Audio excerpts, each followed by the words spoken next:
สบายดีสวัสดีครับผม Hello everyone. I'm here at Puibrick Park in East Orleans, Houston, Texas, close to my house. So it's good weather though. That's why I came here. Because last night is raining. Yeah. In the morning it's foggy little bit, and I choose to don't go to the gym for this morning, but I may go later on after walk in the park.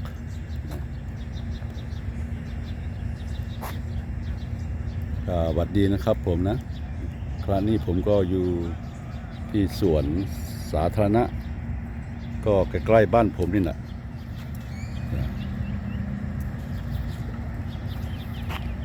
ก็เพียงแค่5 นาทีขับรถมานะก็ตื่นเช้ามาก็ดูอากาศสดชื่นมากเพราะเมื่อคืนนี้ฝนตกแล้วก็ทำให้อากาศเย็นแล้วก็มีหมอกเล็กน้อยนะอากาศเย็นดีก็เป็นสวนสาธารณะเขาจะเปิดแต่7 โมงเช้าแล้วก็ปิด10 โมงแรง This park is closed like 10 o'clock at night. They open like 7 in the morning. Yeah.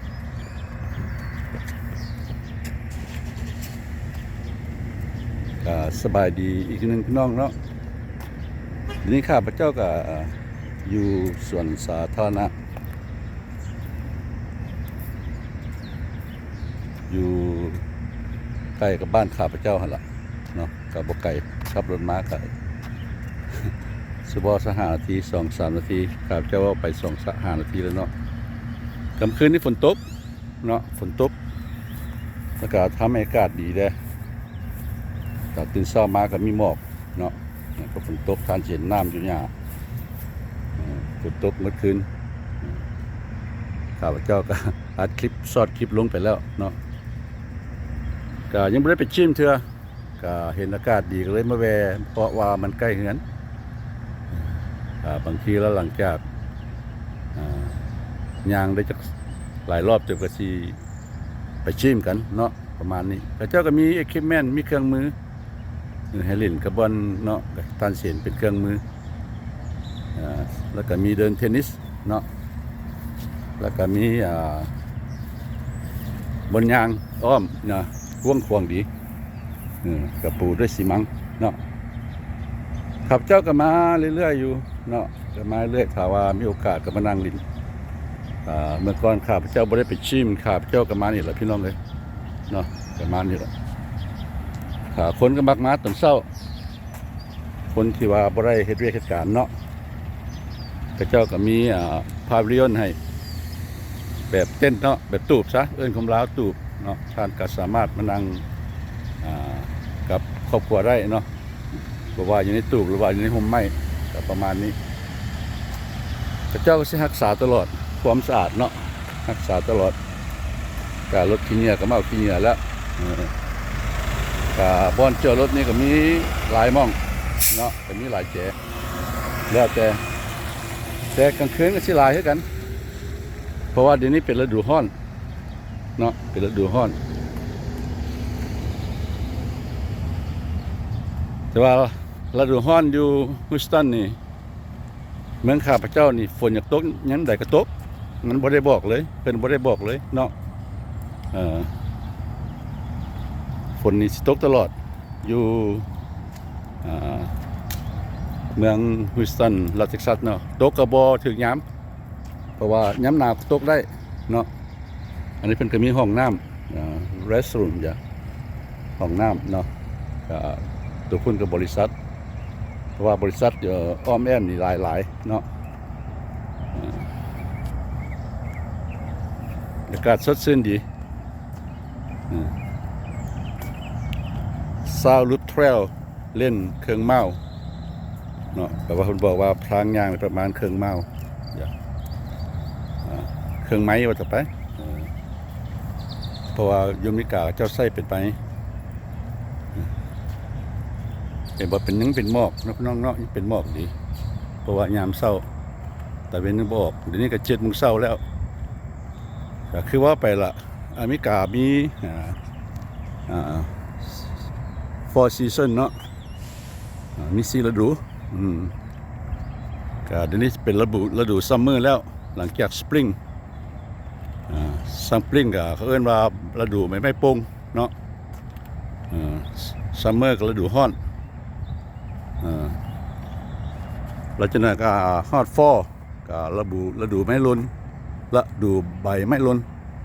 เนาะแล้วก็เอามากับวินเตอร์เป็นฤดูพายุเนาะฤดูหนาวประมาณนี้กระย่างนี่ก็ข้าพเจ้าจะก่อนกระย่างได้ประมาณ10 กว่ารอบพอละเนาะนี่ข้าพเจ้าจะมีเต้นให้ก็มีถังขี้เหงื่อเด้อพี่น้องเด้อเพราะว่าอยู่ไม่กล้าเพราะว่าอยู่ใส่เนาะก็มีถังขี้เหงื่อให้ the trash can everywhere they put the trash can in the park or somewhere look like they have the birthday here but somebody didn't clean up good on the stuff they got the birthday here because over here you can look at her beauty they got so many here in this park look at that she eats something she only about she because they got a long tail big tail like that น่ารัก look at that น่ารักมาก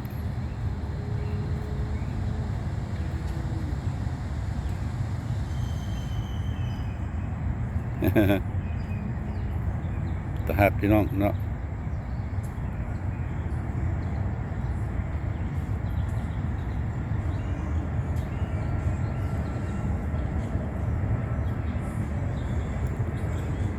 look like he pray oh okay she is something เขาทานsome maybe ของที่เหลือจากเขาฉลองเบิร์ธเดย์นะ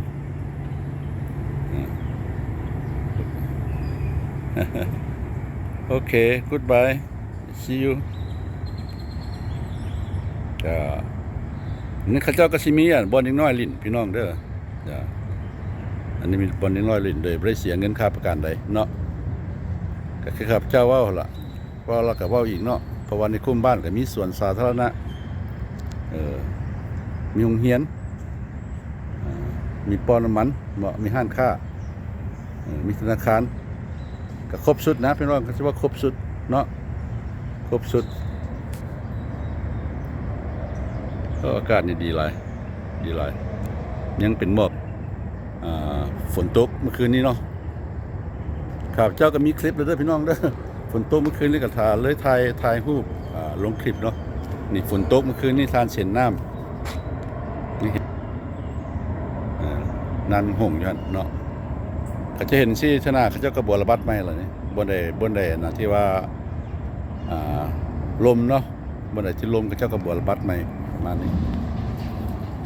ก็ไปกันต่อเนาะกับสิยางอ้อมคือข้าพเจ้าว่าไปล่ะอยู่ฮิวสตันรัฐเท็กซัสนี่ฝนตกบ่เลือกย้ำเนาะบ่เลือกย้ำหนาก็ตกได้พี่น้องเด้อยู่เมืองข้าพเจ้าอยู่นี่เพิ่นอยากตกก็ตกทุกงานทุกปีเลยเนาะทุกปีอยู่เมืองข้าพเจ้าจะเป็นสิเพราะว่าเป็นเมืองฮ้อนเนาะเป็นเมืองฮ้อนแล้วก็อากาศนี่ก็สิแบบนี้ล่ะตอนเช้านะ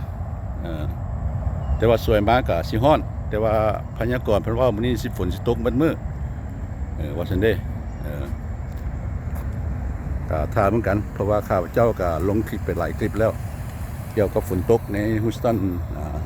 รัฐเท็กซัสเนาะเป็นช็อตคลิปว่าข้าพเจ้าว่าไปเพื่อให้พี่น้องเขาได้เห็นตัวจริงเนาะประมาณนี้เจ้าก็สิมีเต้นนิสาดเพราะว่าเขาเจ้าบริสลองอย่างเนาะพาริออนเนาะก็มีทรัชแคนเนาะหลายคนเบิ่งคลิปข้าพเจ้าแล้วก็ข้าเจ้าก็ย่องประเทศสหรัฐอเมริกากว้างขวางดีสะอาดงามตาเนาะเพราะว่าบางประเทศนั้นคือส่วนสาธารณะนี่บ่เว้าล่ะขี้เหงื่อเต็มเขาจะว่าอันนี้ขี้เหงื่อก็มีคือกันหลังบอนแต่ว่าเขาจะมีคนบวชระบัดเนาะ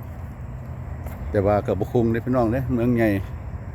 ต้องเชื่อตามถนนทางเกษตรอยู่บัวประเทศใดก็มีขี้เหงื่อข้าพเจ้าไปมาแล้วไปมาเลเซียก็มีขี้เหงื่อพี่น้องเด้อไปมาเลเซียก็มีขี้เหงื่อเหมือนกันตามแคมทางหลังบอนเนาะเพราะว่าข้าพเจ้าก็ไปมาเลเซียก่อนสิกับอเมริกาเนาะตอนอยู่ลาวประมาณนี้ล่มลื่นหลายเด้อพี่น้องเด้อล่มลื่นเนี่ยข้าเจ้าก็มีรูข้าเจ้าเนาะอยู่ในส่วนสาธารณะนี่เนาะ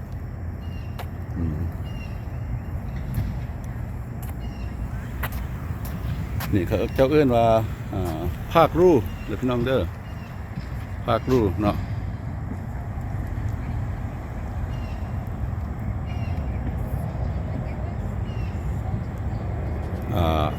7 in the morning to 10 p.m. แต่7 โมงเช้าหา10 โมงแรงพอนะพี่น้องเนาะ abandon vehicle will be towed หมายความว่ารถที่บ่รถอยู่ในนี่เนาะจอดบ่ได้ all dog must be at least 5 feet or less ถ้าว่าทานมีหมาต้องบ่ให้สูงบ่ให้ใหญ่เนาะบ่ให้มีบ่ไม่ให้เหล้าแอลกอฮอล์ไปbeverage and glass container ก็ littering บ่ให้ทิ้งขยะเนาะ motorized vehicle off pavement บ่ให้ขี่รถน้ำมันบนยางเนาะsolicitation and sell for of good and service บ่มีการขายอาหารการกินเนาะบ่ให้use loudspeaker เนาะลำโพงดังเพราะเป็นส่วนสาธารณะเนาะ weapon and firework บ่ให้ถืออาวุธเนาะแล้วก็บ่ให้มีแก๊สแท่งแก๊สประมาณนี้เด้อพี่น้องเด้อก็แปลไปได้เท่านั้นล่ะเขาเอิ้นว่า Harris County Precinct 2 Adrian Garcia Commissioner ก็มี Commissioner รักษาตัวนี้เนาะเพราะว่าแต่ละบอนก็เจ้าจะมี Commissioner ผู้รักษาสถานที่เนาะก็ประมาณนี้แต่ว่า for complete listening of park rule please visit www.scp2.com or scan เนาะประมาณนี้เขาเจ้าถ้าว่าอย่างรู้ความละเอียดท่านก็สามารถเขาเจ้าก็มีเว็บไซต์เนาะหรือว่าสแกนอยู่แล้วก็ไปเข้าเบิ่งเนาะประมาณนี้ก็มีโฟนนัมเบอร์เนาะ713-274-2222 713-221-6000 เนาะประมาณนี้เดี๋ยวพี่น้องเด้อ ก็ให้งูเนาะเพราะว่าข้าพเจ้าก็เป็นคนสั้นเพราะว่าข้าพเจ้านับถือกฎหมายนับถือ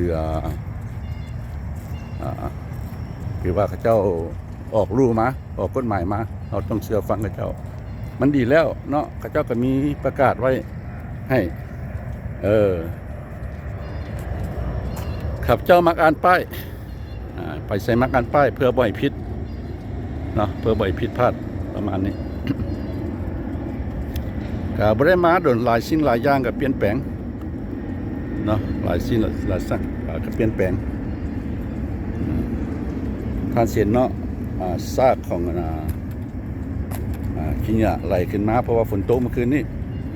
บ่เป็นขี้เหงื่อคนทิ่มเด้อพี่น้องเด้อ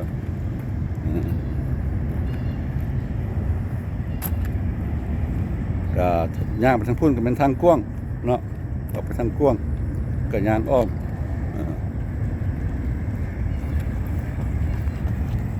คนก็แล่นลิ้นนี่เราชีวิตก็บ่ได้เสียเงินก็เป็นบ่สุขภาพให้ทานอีกเนาะ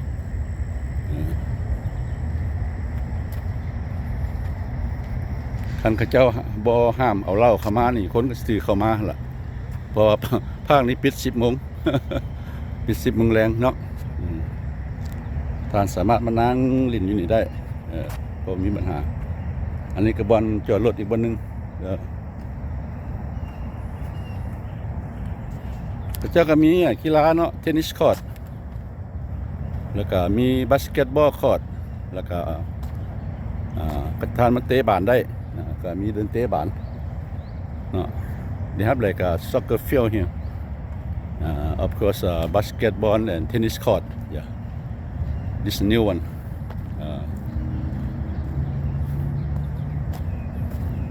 slide zip line yeah they have the zip line here เราก็จะมี10 ไร่ให้กันพี่น้องแต่ว่าของเด็กน้อยเนาะของเด็กน้อยก็บ่กว้างก็ดี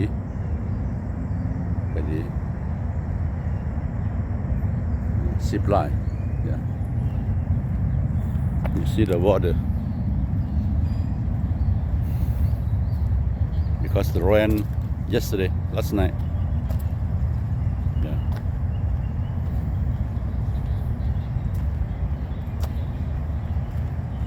that's why I choose to come to work in the park first get the fresh air before go to the gym yeah I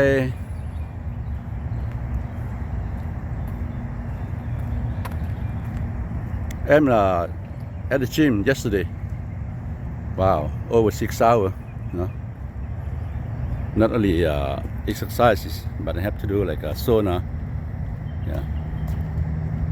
swimming right now in my gym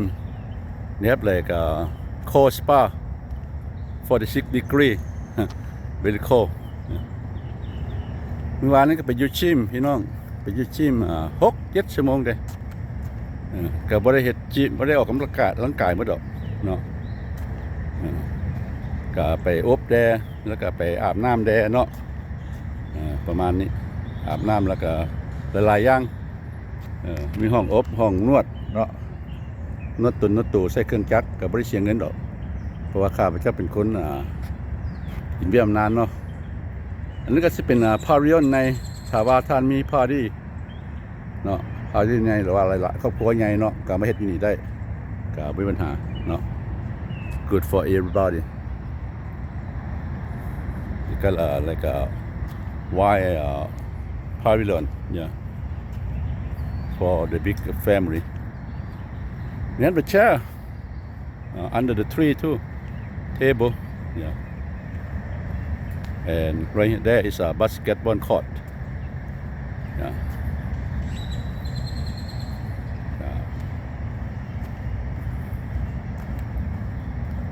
tennis court basketball court yeah อันนี้บอลลินบาสเกตบอลพี่น้องเนาะแล้วก็เดินกีฬาเตะบานก็ยามนี้ก็เตะบ่ได้รับฝนตกเพราะว่ายามแรงมาเด็กน้อยสิหลายเขาเจ้าสิมาเตะบานกันมาเล่นเบสบอลอยากก็จะมีเบสบอลอีกเด้อพี่น้องเด้อมีเบสบอลมีเดินเบสบอลมีหลายอย่างเนาะกีฬาก็มีบาสเกตบอลเทนนิสเบสบอลเนาะซ็อกเกอร์เตะบานเนาะบางคนก็มาเล่นกอล์ฟแต่ว่าเล่นน้อยนี่มีแต่ซาวลูปเทรลนี่มีแต่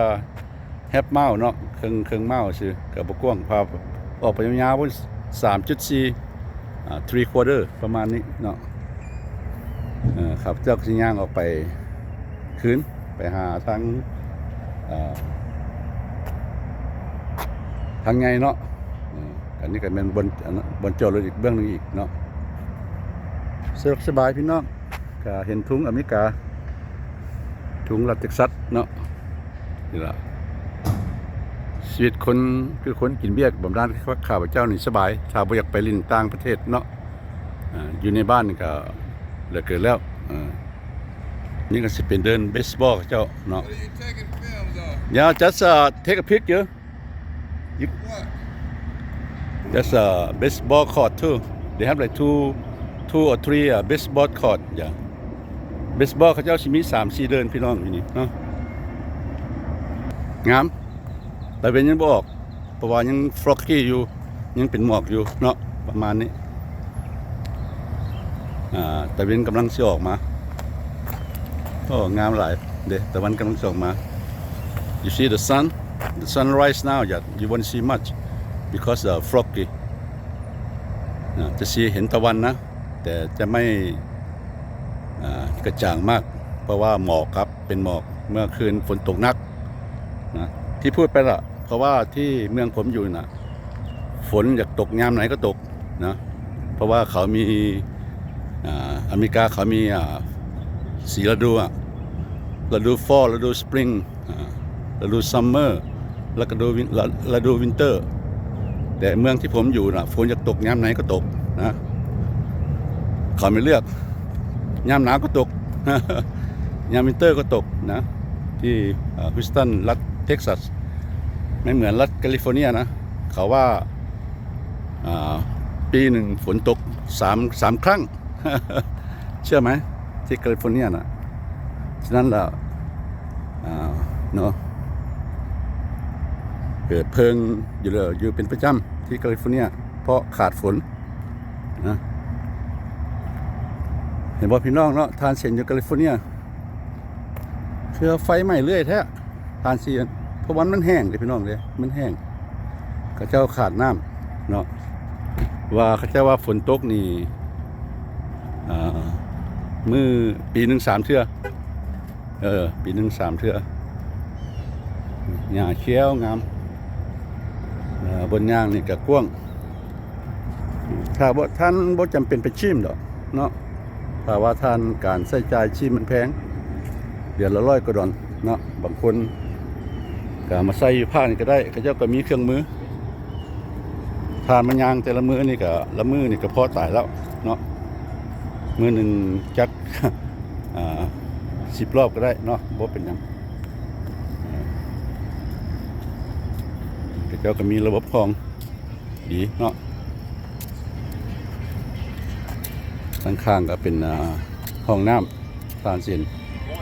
Morning Good song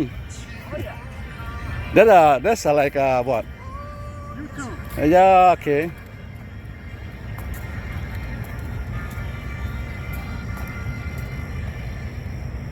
They call blue right That's a blue right blue song alright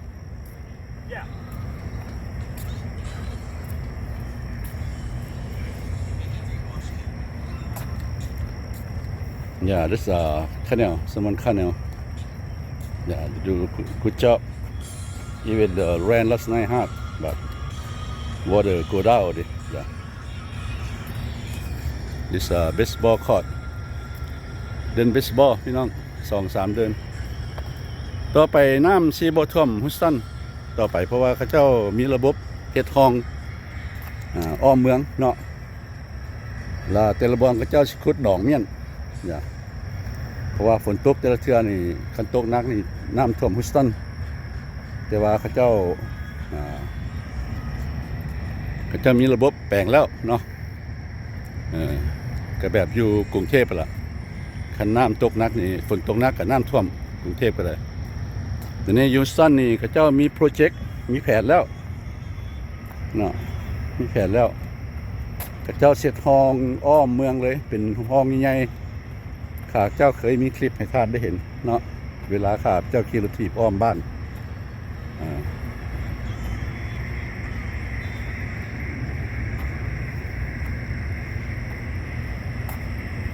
แล้วข้าเจ้าก็สิขุดห้องใหญ่ๆเนาะก็เอิ้นพร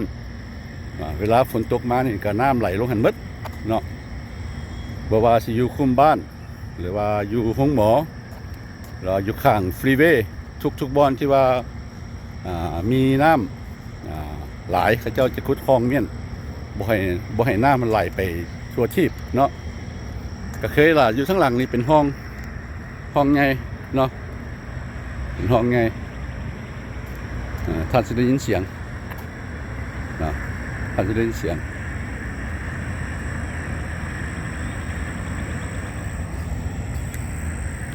ยังเป็นหมอกอยู่พี่น้องเนาะ still foggy here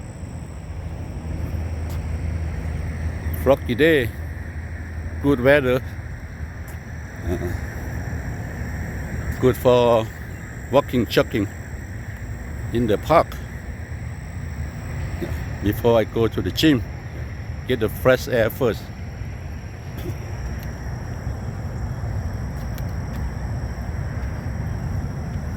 yeah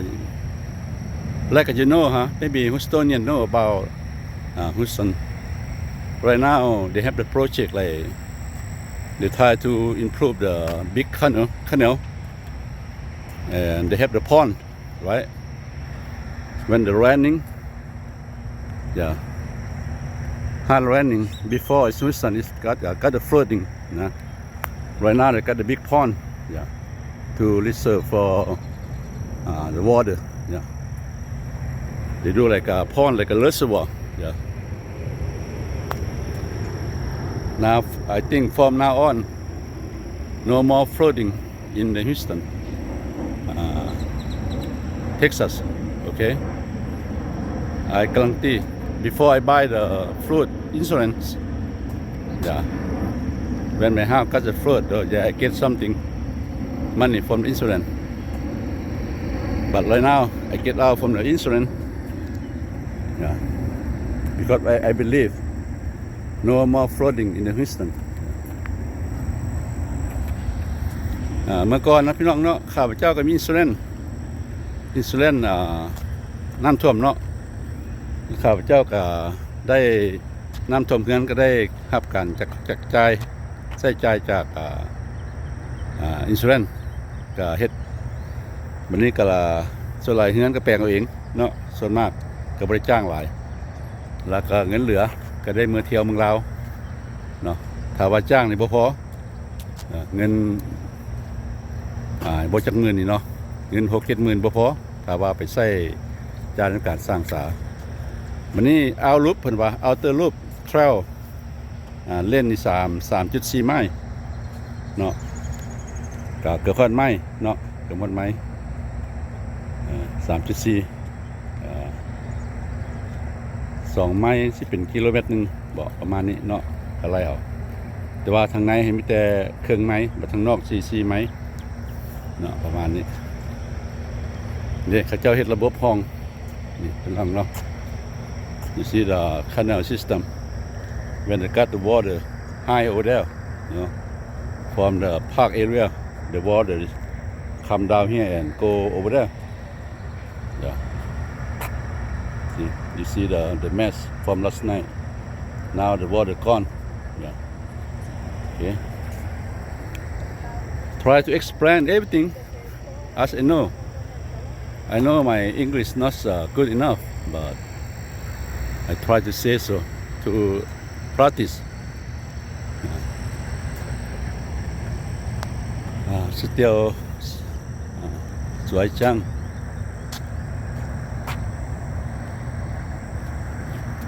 งามธรรมชาติพี่น้องเนาะงามธรรมชาติ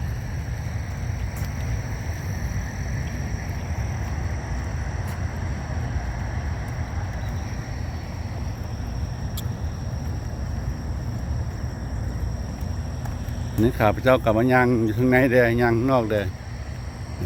You see the solar cell up there. That's why they close at 10 o'clock at night. ข้าเจ้าสิมีไฟอ้อมพี่น้องเด้อมีไฟให้หมดฉะนั้นล่ะจังว่าสวนสาธารณะนี่ปิด 10 โมงกลางคืนเห็นบ่ถ้าบ่จำเป็นไปไสที่ข้าพเจ้าล่ะคันบ่อยากไปประเทศลาวเฮาบ่อยากไปต่างรัฐก็อ้อมแอมนี่อยู่ในเมืองข้าพเจ้านี่เป็นเมืองใหญ่ที่4ของประเทศสหรัฐอเมริกาแล้วบ่ลิ้นกระบึดเนาะภาคนี่ก็แบบนี้ล่ะแต่ว่าบ่ดื่มเหล้ากินยา บ่ดื่มเหล้าเนาะสูบยาสุขภาพที่แข็งแรงหลายถ้าว่าผู้ใดปฏิบัติ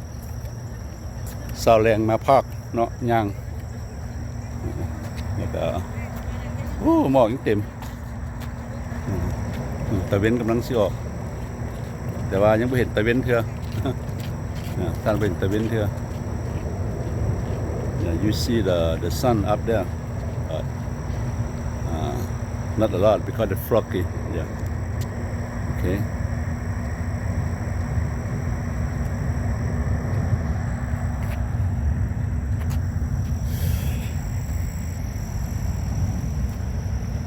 คนนี่สิหลายตอนแรงยังเขาเจ้าเลิกล่าเลิกการthey got more people at evening time because after they get off from work at the gym as well last night but the gym they close like 11 o'clock at night because they open for the people who working late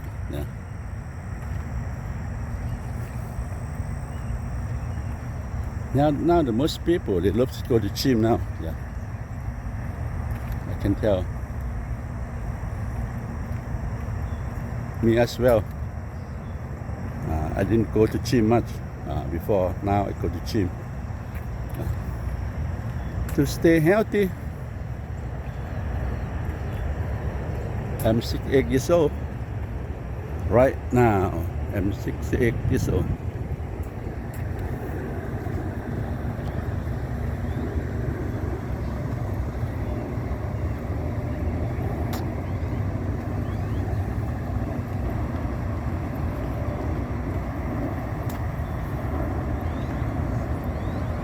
Wow nice you see the sun เห็นบ่พี่น้องเนาะแต่เว้นกำลังสิออกมาแต่กระสูงแล้วเพราะว่าสวยแล้วนี่นะ 8-9 โมงถึง 9 โมงแล้วแต่ว่าตะเว้นยังพยายามออกมาอยู่แต่ว่าเต็มไปด้วยหมอกเนาะเต็มไปด้วยหมอกครับเจ้าก็ได้ย่างอ้อมรอบนึงแล้วรอบใหญ่ รอบใหญ่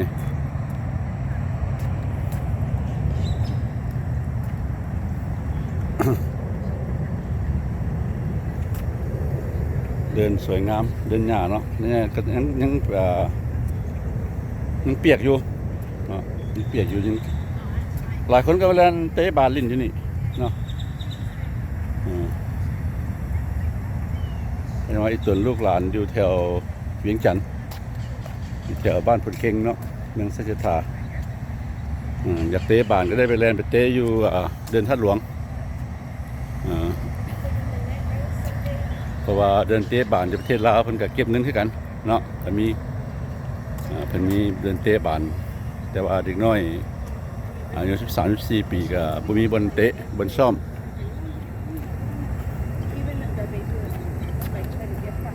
เพราะอยู่ประเทศลาวเฮานี่เบิ่งแล้วก็จะขาดเรื่องส่วนสาธารณะเนาะสำหรับเด็กน้อยเฮา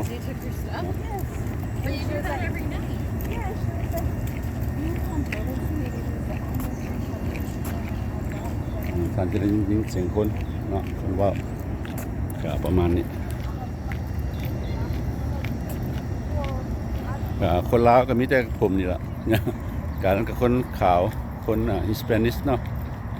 ส่วนหลายคนลาวกับคนเอเชียก็มีแต่ผมล่ะผมไปทุกบ้องผมไปทุกที่ครับเพราะว่าผมเป็นคนเกษียณ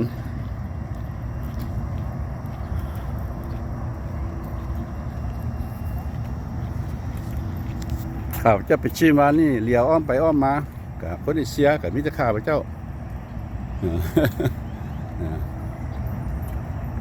พอดีเรื่องที่ห้องนึงเนาะ